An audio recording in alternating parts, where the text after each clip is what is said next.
So guys ये है TVS Apache RTR 180। तो यहाँ पर कस्टमर जो है मेरे कुछ वीडियोस देखकर मेरे पास आया है और उसका काम कराना चाहता है।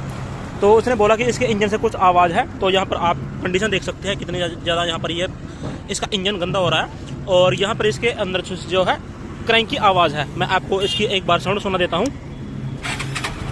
देखिए यहाँ पर क्रैंक की आवाज़ आएगी।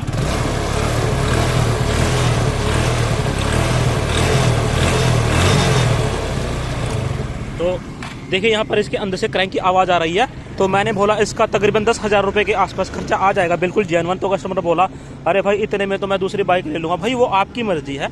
अगर जो बाइक के अंदर कुछ काम होगा, जेन्युइन काम होगा, तो उसका खर्चा उसी हिसाब से आएगा। अगर हम ब्लॉक किट भी डाल देंगे तब भी इसका खर्चा बहुत ज़्यादा बैठेगा। दोस्तों अगर आप कुछ भी काम कराएं तो जेन्युइन करवाएं, वरना ना कराएं। इससे ठीक तो आप फिर अपने लोकल मैकेनिक से ही कराते रहें। वीडियो देखने के लिए दिल से धन्यवाद।